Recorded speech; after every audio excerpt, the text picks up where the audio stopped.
What's up, Server Nation? My name is Michael Reed, the podcast server, and you are listening to Process Server Daily. On this podcast, we interview the top legal support professionals and get the tips, tools, and tactics that they use to get the job done and build a successful company. I'm a big fan of storytelling, and I'm excited about today's guest. Before we get started, let's give a big shout out to my new sponsor, Serve Manager. They have a special gift for all of my listeners at the end of today's episode.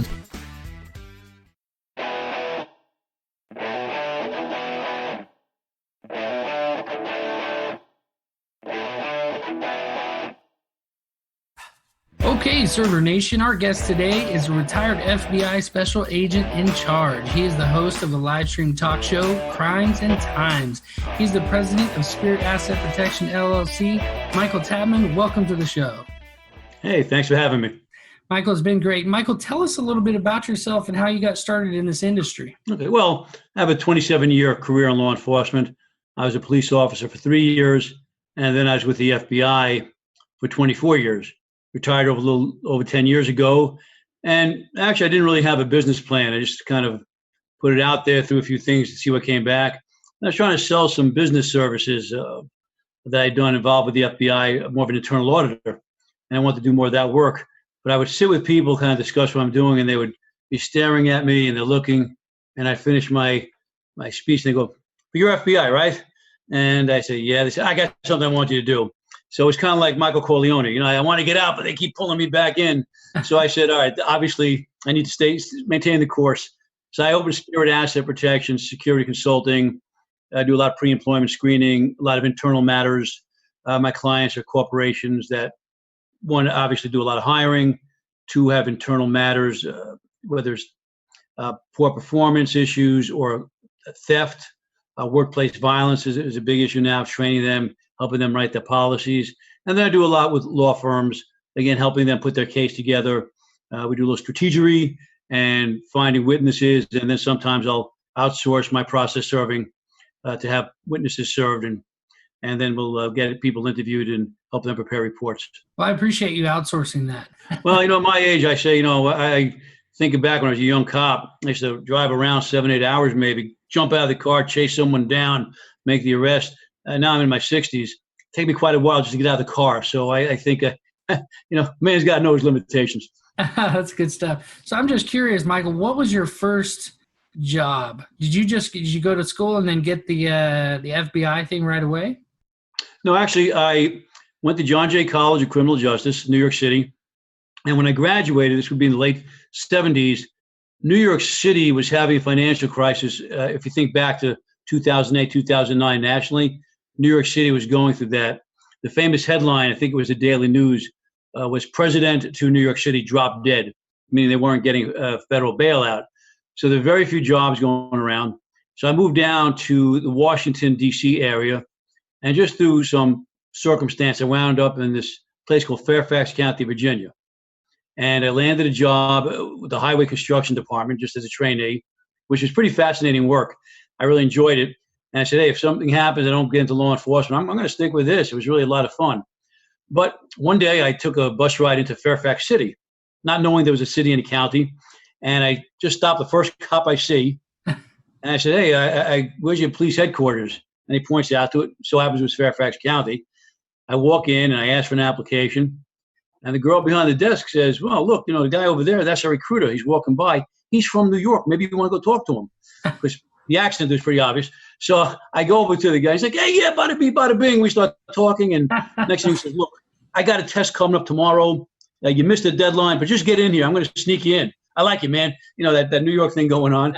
So I showed up, took the test. A few months later, I'm on the Fairfax County Police Department. Wow, that's really cool. I'm glad I asked that question. That's not one of my normal ones, but I just had a feeling that with all the experience you had an interesting start.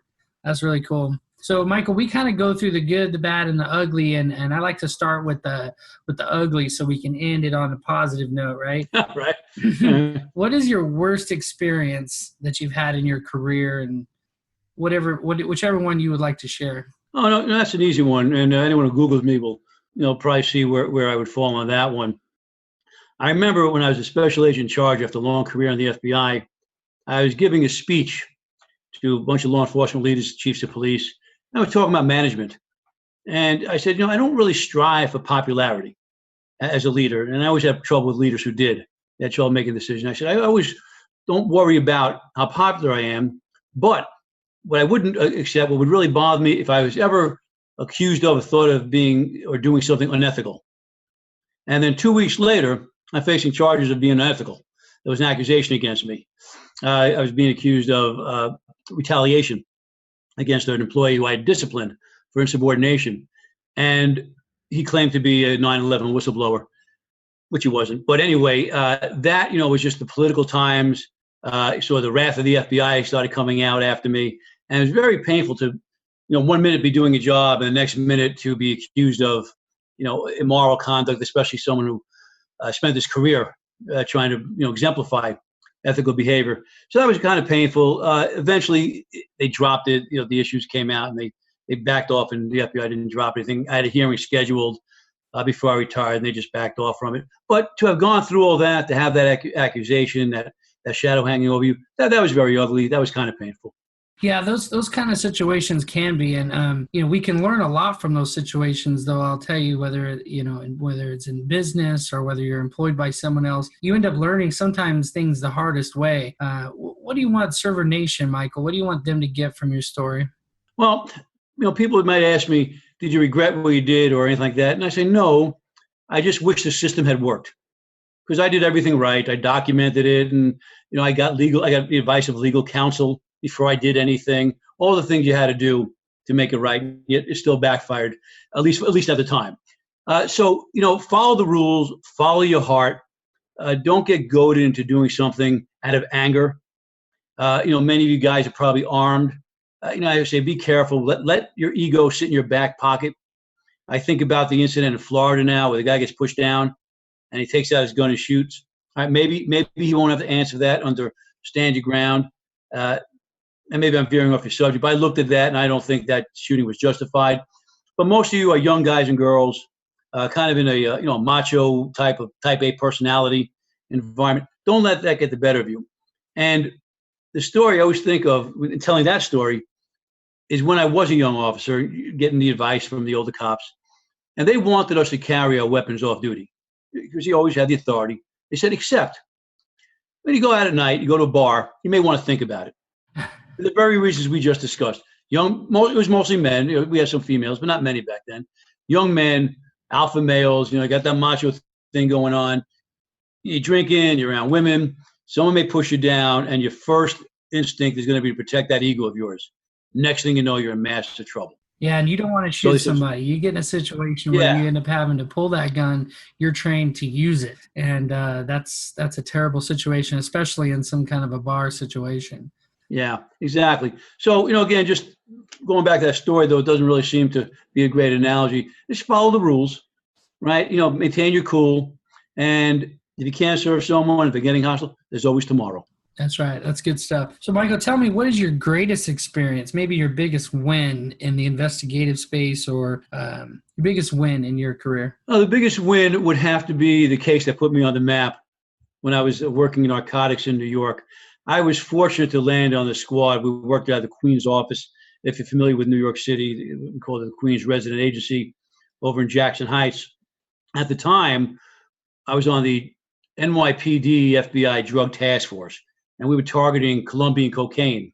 This would be in the late 80s, early 90s. So we didn't really have far to walk to work the cases.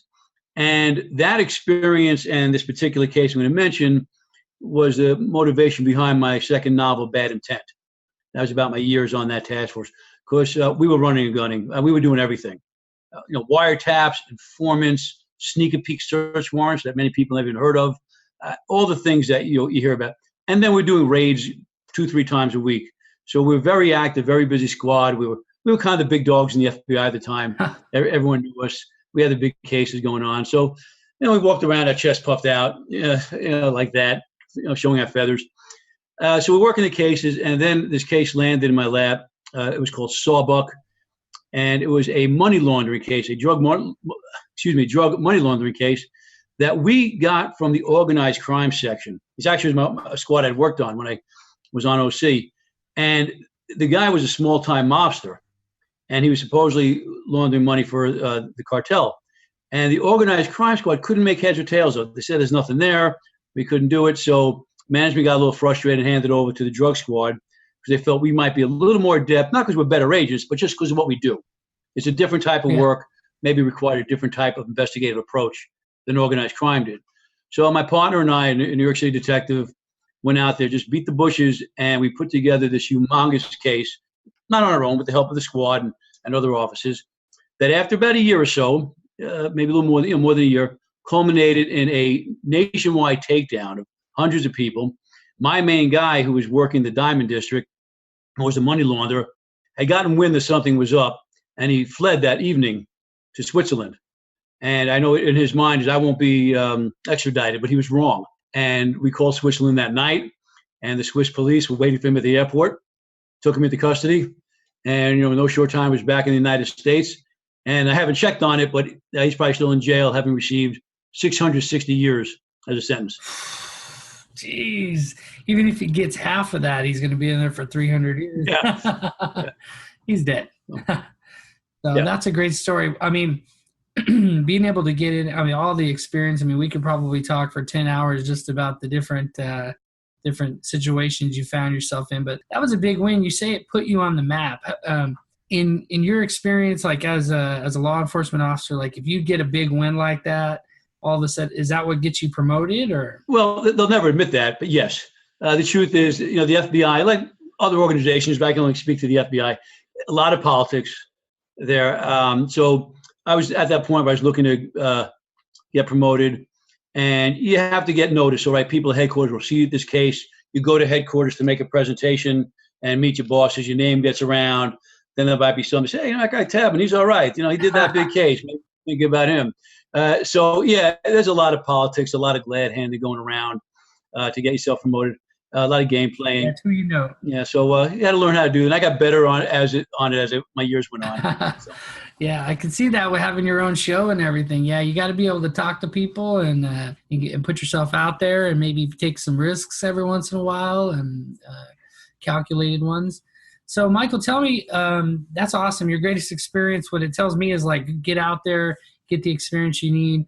For Server Nation as an audience, it might be kind of like, well, how do I go and I do this? And what do you want Server Nation to get from your greatest experience? What do you think they should take away from that? Well, again, looking at that, let me speak about another case then I put in perspective. Because right after that case, I wound up in this other case that kind of really solidified my experience. And that also, I mentioned that case in my book because these were kind of landmark cases. Landmark in my career, not in history.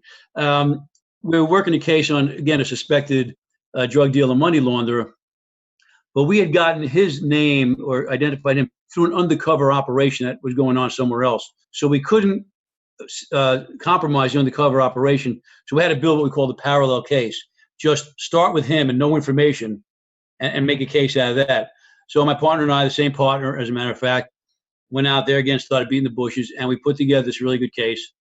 And then one night, I was going home. And again, you got to understand, New York City, I think it was a Friday night. It was late, rush hour traffic. It's raining out. And I get a call from the surveillance team that they're on this guy who I was talking about. And he just went through the whole machination of meeting people in the airport. Very complicated, meeting guy here, meeting guy there, switching suitcases, switching cars, going separate ways. And he says, what do you want us to do? He said, we only have enough to stay on one car. So I said, all right, you stay with car A. I'm going to get car B. By I meant the squad. So I got on the phone. And again, this is past, closing time. But luckily, most of the squad was still hanging out. Got my partner on the phone. I said, you're not going to believe this, but they got the guy. I'm trying to find him. He's coming out of LaGuardia Airport somewhere. Could you get guys down here? They scrambled so fast. I couldn't believe the guy. This is in rush hour traffic in New York City. They get down there. They circle LaGuardia Airport. And one of the guys finds a car. I couldn't believe it. I said, you're kidding. So we stop the car and we pull him over and we get his permission to search the car, but in a way that we knew that permission it's not going to hold up in court. We knew that but if you're familiar, the Carroll Doctrine, which allows you to search a car under certain circumstances, we exercised that. There were two big suitcases in the car. They had this little tiny lock on them. and I wasn't sure. So I actually just took the lock, I started twisting it, and the thing just broke off. Oh, that worked out. Opened it up, and there was 60 kilos of coke in these 2 suitcases. We used that. The other team followed that other car up to the Bronx. They did a surveillance on there, and then at that point, we said, "All right, now we need to get a search warrant." We've used the Carroll Doctrine exception, so it took us all night, but we got a search warrant. Went up to the Bronx, and we wound up finding a fugitive, guns, drugs, another 30 kilos of coke, a lot of money, and a fugitive who had a lot of backup years on him, and then some weapons. And I think we even had like a few grenades. Once again, you have to think things out. You can't let emotions get the best of you. We had to think out there. All right. So when I got to court, the point I was getting is when I got to court, the attorney started coming at me. Like you see on TV. Agent this, you, and they start yelling at you.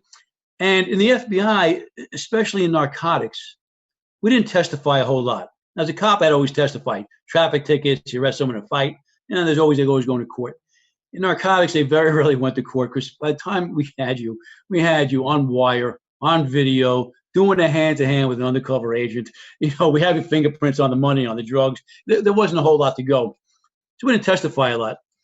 So on this particular case, I went in there, and these very good attorneys really started coming at me, yelling and screaming. And I'm waiting for the gulp factor, where you really get nervous. And it never happened. And I walked out, and we're leaving, and I said to my partner, I said, wow, I never got that tense feeling in my throat. I'm surprised. I haven't really done that much testifying the last number of years. And he says, Tabo, that's what we call him. He said, Tabo, you know why? Because you did your job and you told the truth. And that's all you have to do.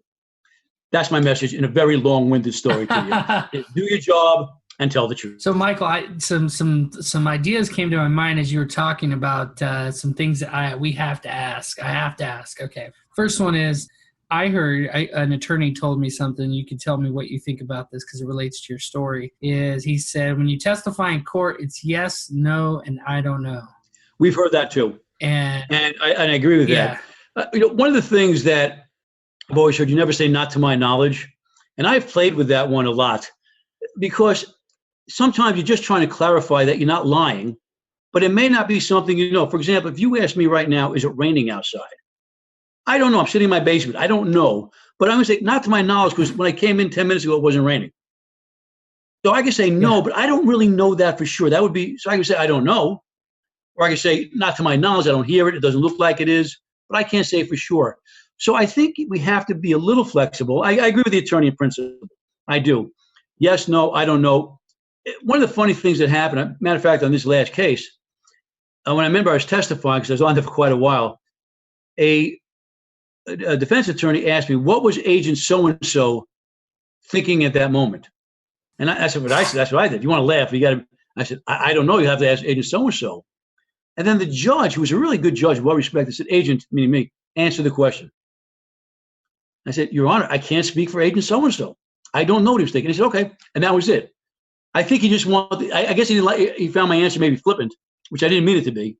But how can you ask me what someone else is thinking? So, yes, no, I don't know. I agree with that. Be careful of the little traps that attorneys set. You probably learned this. The silence trap, right after you testify. Yeah. And they said they're looking at you and they want to make you uncomfortable. Just sit there and stare back. Try not to let them lure you into an argument. If they insult you, don't insult back. Just let the prosecutor, whomever's representing your interest, jump in there. The judge should jump in there. Don't get lured into that. Don't get lured into the multiple questions. Didn't you serve my client on Monday when it was raining at 9 p.m. and you came around the back door and they said, no, go here? Whoa. Which question are you asking? One at a time. Was it Monday? Yes. Was it 9 p.m.? No. Was it raining? Yes. Was it the back door? No. One question at a time. Because their job is to confuse you, have you hurt your credibility. And so be very careful of that. Ask me one question, I'll answer one question. And again, if you don't know, you don't know. Don't make it up. Don't try to fluff it. Just tell the truth. And you know what? If something goes wrong, something goes wrong. A lot better than you being charged with lying under oath, losing your license, or just losing your own reputation. Yeah, Michael, that's good stuff. I had a situation where I posted all other occupants for an eviction on the property, and then I circled around the house trying to get this lady to come out of the house, knocked on the door, knocked on the back door, and then I waited nearby for almost 30 minutes, and then she came out to get in her car, and I drove up and served her. Well, counsel saw the time differences and wanted to just, lambaste me that like, oh, it's these different times, you must be lying. And why would you post it? And they didn't know about the civil code for prejudgments. And so just being a lowly process server, I'm like, well, section code 415.46 says I have to post for all other occupants. And the attorney just kind of like, oh, no further questions. So that was kind of right. Yeah, that was good. So knowing your stuff, especially being able to just spit it out and know it, that's a big deal. And then the second question I had for you. Well, let me just, if I may just finish up on your last question and sometimes things don't add up. And for example, when I was working, we didn't have the electronics that we have now. Everything's handwritten. So they may look at the log, say, agent, you testified you did this at 7, but your partner said that he was there at 7:10. And so how do you explain that? I can't. What I'm saying to you is what I remember is I did this at 7 p.m. And sometimes things just don't make sense. And maybe 2 times don't work out. Don't try to answer it if you don't know. I can't explain it. But I maintain what I'm saying to you right now under oath. That's good. That's some serious value. So my other question was, and I know you were in the FBI, but maybe you can help Server Nation understand this. I recently had a case where I went to somebody's house and they called the police. And normally what I do is I say, yeah, please call the police. And then they show up, and I'm pretty lucky. Most of the time the police will take my papers, go to the door and go, are you so-and-so? Okay, well, here's your he was trying to give you your papers. But often, there's many times, and a few people on my show have talked about how police have actually arrested them. One guy had a night in jail. What would you say if there was like top 3 tips, or what's your feedback on that? How to deal with an officer? What's in their brain? Coming from someone who's been in law enforcement, how should we communicate with them right away? Interesting, because I'm thinking back, 3 years as a cop, I don't remember ever coming across a process server, a bounty hunter, anything like that. I don't remember even having to interact with the PI. So I never had that personal experience. But as I tell people all the time, you're dealing with cops, even especially the FBI, but dealing with cops, you're talking some very big egos. All right. And they don't like people coming around doing what they might perceive as police work. So be very respectful. You don't have to be obsequious, but be respectful. Yes, sir. No, sir. Yes, ma'am. No, ma'am. And just, again, don't be cute with them. Tell them what you're doing. And in a nice way, if they don't, they may not understand the law. I don't think as a cop, if I ran into a process server or a bounty hunter, I would have understood what the law allows them to do. I don't remember, again, having learned that or being involved in that. So they may not understand what your job is. And just be very respectful. Say, officer, this is what happened. It's from the court. I am licensed, blah, blah, blah. Don't try to go, macho with these guys. Hey, step aside, officer, you're in my way. You're not going to win, whether you're right or wrong. Just like don't argue a traffic ticket with the cop on the street. Just accept it and go. And you'll have your day in court. So be patient with them. Be polite with them. Don't try to outmaneuver them. And just explain what you're doing. If they give you a hard time, do not wind up getting arrested. Leave and come back tomorrow. Or in a nice way, go to the police station, ask to speak with a sergeant, explain what you were doing, that you had this issue with the officer, you're not trying to make a complaint, or maybe you are, that's up to you, but I tend to try not to go to official complaints. I just like to resolve things and say maybe the officer didn't understand. I was wondering if I could speak with you, explain what my authority is, explain what my responsibilities, and maybe get you guys to work with me rather than me being a problem to you. That's awesome. That's good stuff. Michael, tell me, what are you working on right now that has you most excited? Right now, I'm doing work on the crimes and times that has me the most excited. I got with my tech guy, who's kind of my promoter and everything else. And just yesterday, we were talking about expanding the scope of crimes and times, trying to get more into some true crime that's occurring now, maybe traveling to the scene of crimes and trying to do a little more in-depth, a little more of what a real TV show might be doing. Because we find that while people like our political discussions, such as about Manafort and things that go on in the FBI, the deep state, those got a good reviews, people really do like to hear when we go after true crime because they feel most of their TV involvement with that is from commentators or news people or reporters and not from people with my experience. So they like to kind of hear my experience more than just as a, someone who's on there for 2 seconds as a commentator. They feel we get into much more depth. So again, give the audience what they want. So they seem to be asking for more true crime, have me more involved in investigations that are going on. So we're going to see if we can't expand more into that. So I'm kind of excited about where we're hoping to go come September. Well, and with the change in social media, you're right on point. I mean, people want to hear it. Nowadays they say people are looking at Facebook Live to get their information, or Facebook, they're doing their shopping on the Facebook Marketplace. I mean, we're entering a whole new generation. So if my phone pops up, Michael Tabman just went live, I'm going to look at it because I want to see what's going on. What are you investigating? And maybe you're at a crime scene where you're getting ready to interview somebody after the crime or whatever. And I'm with you on that, and definitely going to subscribe to your YouTube channel if I haven't already. All right, great. Thank you. Michael, what are the books that you have out, just so I can list them on my show notes? Okay, I have 3 books. And what's interesting, I tell people that I wrote my first 2 books in 6 months. And people say, oh, they think I'm trying to boast. But as I say, there's a catch to that. And there is. I just retired. And at the same time I retired, I had surgery on both my feet. So I'm sitting around, with a boot and crutches. So you talk about the ultimate having nothing to do and nowhere to go. I was living that. So just really, I started writing something. It was just to be cathartic. Literally, I almost failed creative writing in high school. And one of the things, here's another story I'll tell you. Getting to that. When I was in the police department, my sergeants loved me to write their reports. I was very pithy, short, to the point, just the facts, ma'am. They loved that. When I got in the FBI, one of my first assignments was on a white-collar crime case. And during that, we had to write this thing called, I can't remember what it's called, a prosecutorial report. And it was this huge report. Part of it actually was to document what they said was unproductive investigation. And all of us felt like saying, yeah, writing this report is unproductive investigation. It was this crazy thing. But it went to DOJ. It went to any other agency that might have an involvement, like Health and Human Services, as it's called then. Went to headquarters. So it had to really be well written. So I write my first one, and my boss is in the office. He calls me in, says, hey, Tab, this was a great report, a police report. I said, hey, thanks. He says, no, it sucks. I said, what? You just said it's a great police report. He goes, yeah, it is for you being a cop. But we're the FBI. We're into creative writing. Those were the exact words. We're into fluffy. And I'm thinking, oh, no, I'm really going to have a problem now if we're talking creative writing. And I did for many years. Even my performance reviews and my supporters would come back. Now we need more detail. And I would learn. So I learned how to just write the same thing over and over again, just in different words, and pass it through. They just like fluff. So I was never a great creative writer.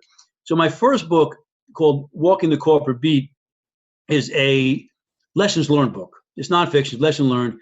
And I take experiences from my first day on patrol, when an arrest I made, to my last day in the FBI, and the lessons I learned there, and how we could learn business and life lessons from that. And I explore I'm sort of an armchair social psychologist, and I look at thought processes very often and at personalities. And I look back at all those issues. Most of them were screw ups, some good things, but mostly screw ups. And I discuss what went wrong and the lesson we can learn and apply that to your business operations or life, or more business operations, to have a more effective and efficient operation. And it comes down to mostly the thought processes, and then how those thought processes translate into business processes. Now, the irony of that book is, again, I wrote it just to be cathartic. Then I hooked up with the media the first time a reporter called me. We got together, and then we started working together. And he said, you really need to get that book out there. I said, yeah, I don't know. I'm very honest in the book. If you read, I criticize myself. I criticize others, not by name, but just those stories. He said, look, Michael, just get it out there. You need to have a calling card. So I put it out there. I got it out there. I got very fortunate. 2 CEOs of major corporations liked the book, and they gave me endorsements. They were the CEO of Dr. Pepper, the founder of the Rainforest Cafe. And then I wound up doing some consulting for one of them based on the book. So I got very lucky. But then we did some book signings, and we sold out. And so I texted this guy, and I said, hey, we sold out. And he writes back to me, says, I got to be honest with you, Tabman, I didn't expect you to sell any books. I just wanted you to get the book out there. So I said, well, thanks for telling me that now. So I wrote that book. That gave me a little confidence. So I wrote a book called Midnight Sin. That was based on my years as a young cop, transforming really, I was going to say, but moving from patrol into plain clothes, where I worked on the serial rape case. And it's about a young cop. It's not autobiographical, but obviously I use my own motivations. And it just kind of shows this cop, again, transforming to a more mature police officer, learning how to play the games that you and I are talking about, understand the difference in his responsibility now, and how to balance his personal life versus professional life and his image of himself as a police officer. And that one got off to a fairly good start. One of the producers from Law & Order, Peter Giuliani, gave me a quote for that book, so that kind of helped it get off to a good start. And then another publisher called me after Midnight Sin went out and asked if I would write a novel for him. So I did, and I decided to write about what I said before, my years on the NYPD FBI Drug Task Force. And it was kind of going to center around the FBI agent, again, not being autobiographical, but based on my experience. As I'm writing it, I get a call from one of my old partners, an NYPD detective who I worked organized crime with, and he called me and said, "Hey, Mikey," he says, "how come you didn't name your character after me?" And talking about Midnight Sin. How come what's the matter with me? Couldn't use me? I said, "Hey, I'm writing a novel now, and it's going to have a New York City detective. Do you want me to name him after you?" Well, yeah. I'm not going to tell you the exact words he used, but you know what he said, right? Absolutely. And I said, okay. So I named it after him. And what happened was the whole focus of the book changed because he's a very, very colorful character, right? He's a big guy. He's a New York City detective, been around, got tons of experience. He came out to my retirement. He flew in from New York City, came to my retirement party in Kansas City. He walked in and everything turned. He looked like he just stepped off the set of The Sopranos.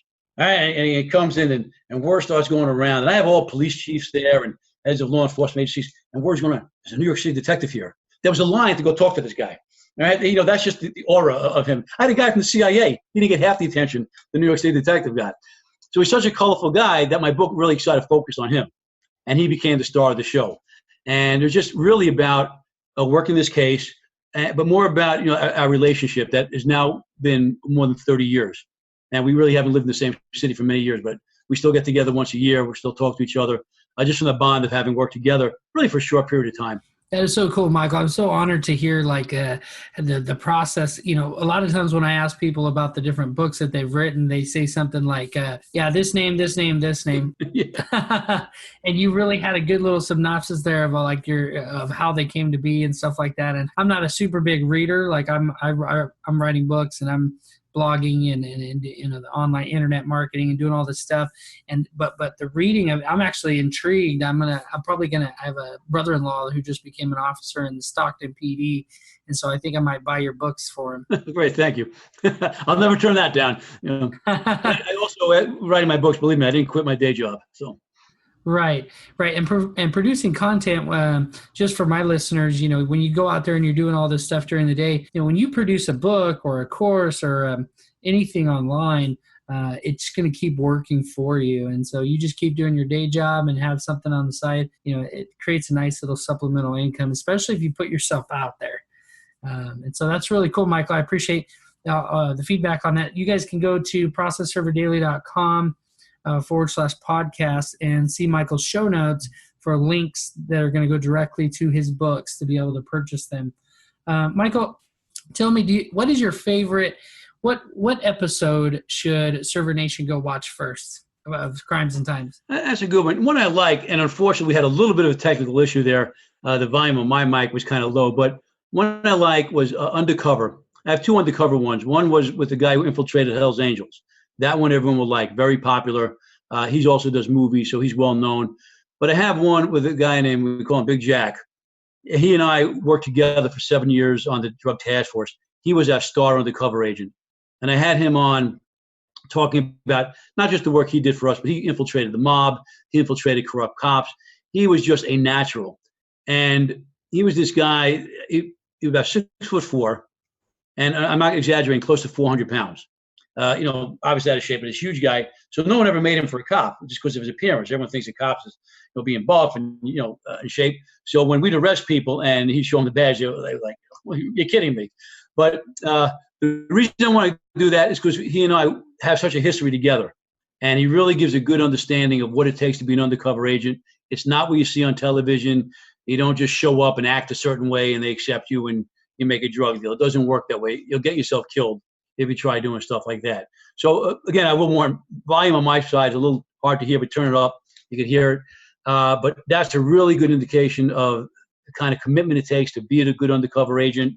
It takes a personality and obviously a lot of training and a commitment to it. And he's a very interesting guy, good friend of mine. So again, I just enjoyed having him on the show. So I just go to that one with Big Jack Garcia.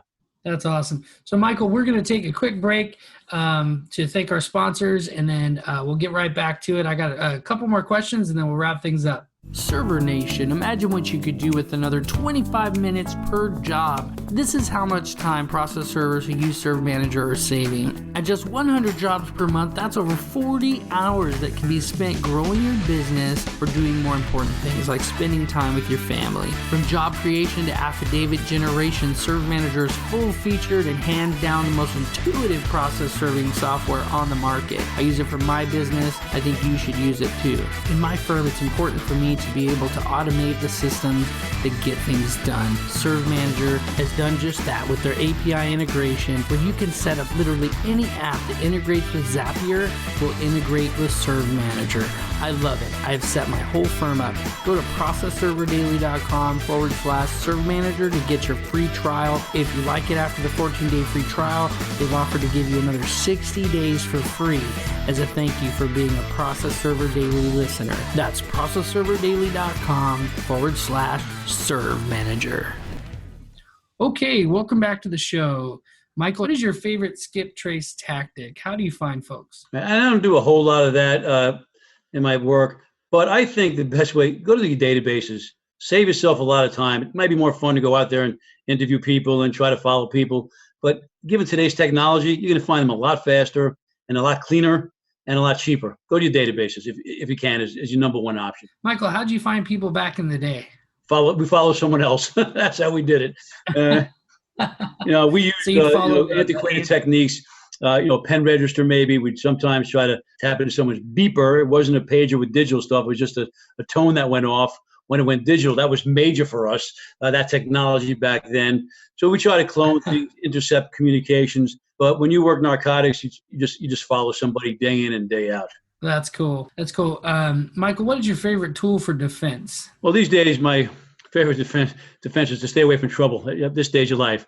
But going back to when I was a police officer, because that's generally when I would find myself in fights fairly often as a cop, always try to talk your way out of it if you can. Especially in your business, you don't know how you'll be perceived.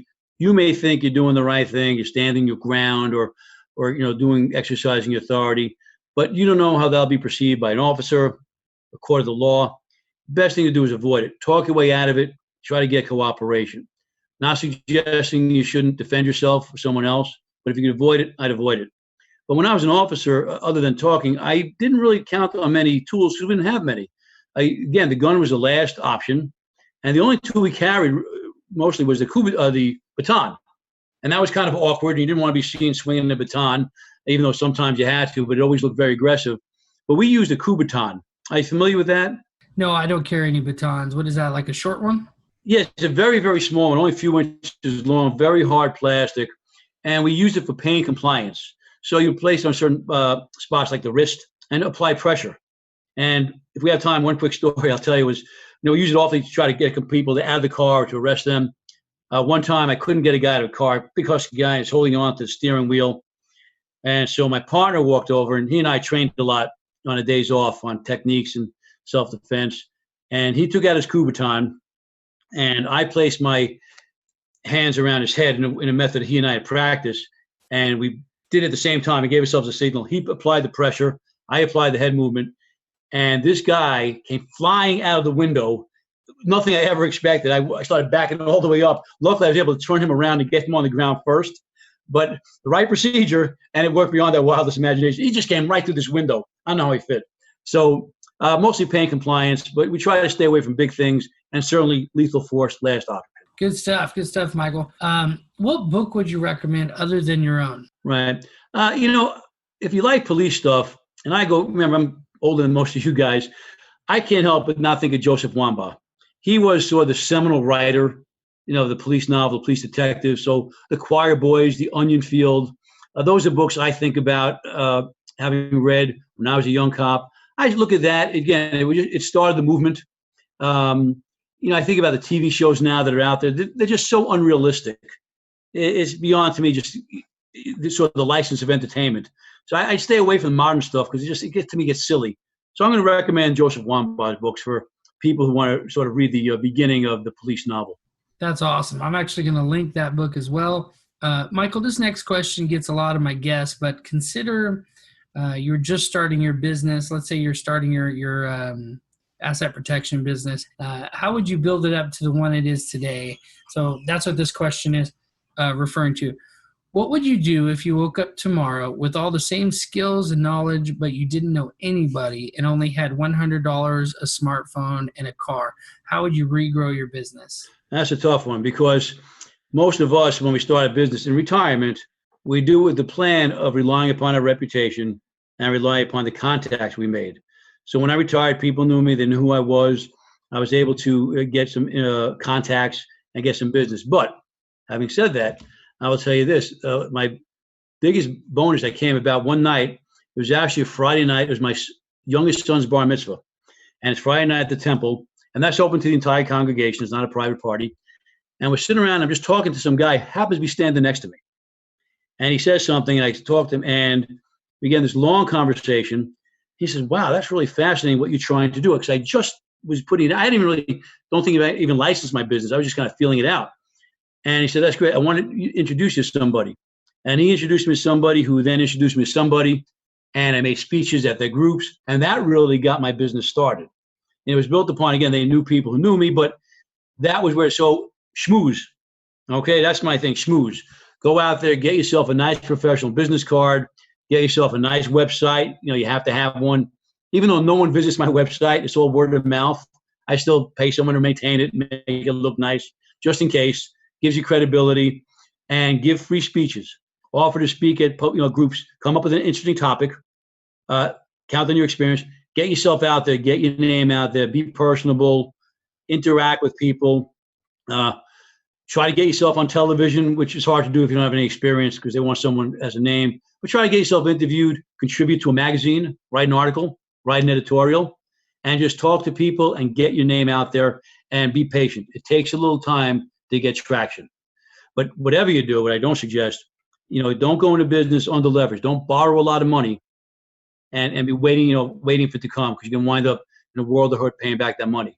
I started with my computer and a phone and word of mouth. And I'll just give one example. When I started doing my background screening business, I won't mention the company, but they got on there and they said, we need a minimum amount of work for you to go on. I said, I can't promise you that because I'm just starting. I don't have any clients right now, but I need to have you set up. And I was able to negotiate with them where they said, okay, we'll do that no minimum if you promise that you will attend our training seminars online and that we need to see some growth month after month.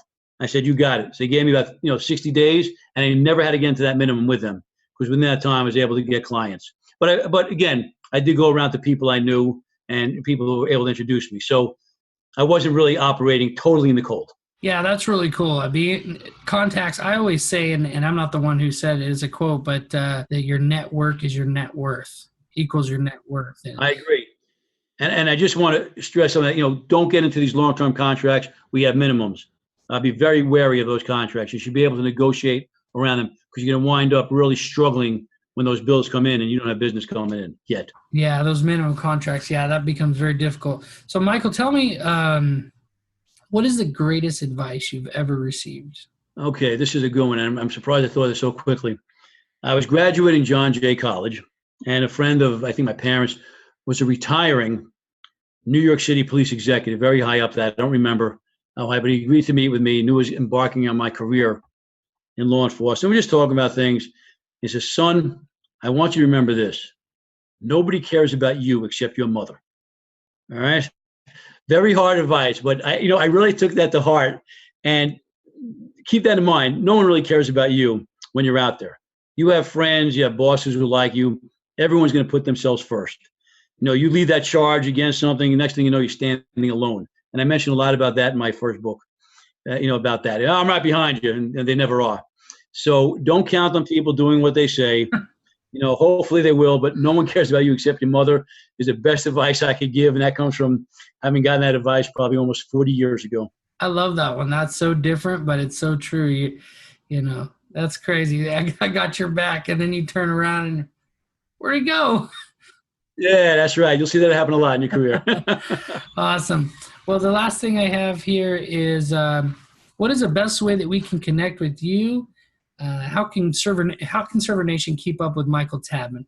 Well, I appreciate that. I'm very active on social media, both personally and professionally, on Facebook, Michael Tabman. I really enjoy. I know a lot of people badmouth Facebook, and they talk about the dangers. It's dangerous if you're stupid. Okay, just don't put stupid things out there. I'm kind of careful about that. I share what I'm doing, but I've got backup plans to make sure I'm not putting anything at risk when I'm doing it. But I share, and I have reconnected with old friends and made new friends. So I'm very active. I'm on Facebook, Michael Tabman.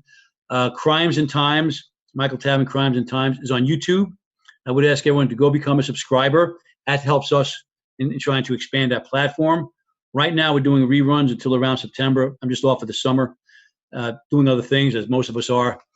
So we'll start again. So Crimes and Times, Facebook. I'm on LinkedIn as well. And all my information is out there. How to reach me by email, telephone. I'm easy to find. I'll always entertain, a question or a phone call. And on Facebook, I'm in that group of process servers. I think you're in that as well. You guys have been awesome for me. I mean that. I'm not just saying. I think you know why. I have another business, DOT compliance. I need process servers who have helped me establish something I'm trying to do throughout the country. You guys have been so helpful and patient. It's just taken me almost a year to put this plan together, and you guys are all waiting and helping me. So I owe you guys, a lot of thank yous. So you guys are terrific. So please stay in touch with me. Anything I can do to help, I'm willing to return all the favors you guys have done for me. Well, I tell you, Michael, there's a couple of groups on there. The Server Nation is kind of my following, and that's one of the groups. And then there's the Process Server Nationwide Connection group, which Dan Davidson is over. And I got to tell you, all the people, pretty much the same people in all these groups, and they're just so helpful. Any new servers that come on and have different challenges, they're just real quick to come back. And I've kind of been humbled because I thought it was going to be a group of a bunch of tough guys. I'm coming on there with my shades and but it was actually just, there's so many cool people. And actually yesterday we had a call. I started a blog mastermind. And so I got 6 people on there, and they're coming from all different areas of talking about. And so we're going to do this mastermind once a month, and they're each going to post a blog to the Server Nation directory that I have. And the whole idea is to drive traffic there and to be able to get attorneys to find the guys in the local areas rather than use the big contract companies. So right. That's really cool. Yeah. We're doing big things, man. I'm really excited that I was able to make the connection with you. When I saw that you had scheduled, I was super excited. I was like, same here, buddy. Thank you. Let's get it done. Yeah, thank you very much. Thanks for your patience. I know I was a little hard to nail down there. It was just summertime and stuff, but thank you for your patience getting me on. Michael, I want to personally thank you for being on the show. I've been impressed with everything you have going on, from the Crimes and Times TV show, from the books that I'm about to buy. I'm going to personally go to your YouTube channel and subscribe to the show today. Thank you. And just thank you. Thank you, buddy. This was fun. I really appreciate it. Server Nation, until next time, you've been served up some awesomeness by the FBI Special Agent in Charge and Mighty Mike, the podcast server. Server Nation, don't you just love it when a guest comes on and drops some major value bombs like that? I enjoyed that episode immensely. Server Nation, don't forget to visit processserverdaily.com/serve manager to get your 60-day free trial of Serve Manager. That's processserverdaily.com/serve manager. Thank you so much for listening today, and please don't forget to share this episode with your friends. And if you like what we're doing here, go to Apple Podcasts and subscribe, rate the podcast, leave us a review. It tells the platform that you're listening on that this podcast is providing value, thus giving us additional exposure and helping the podcast grow. Until next time, Server Nation, stay safe out there.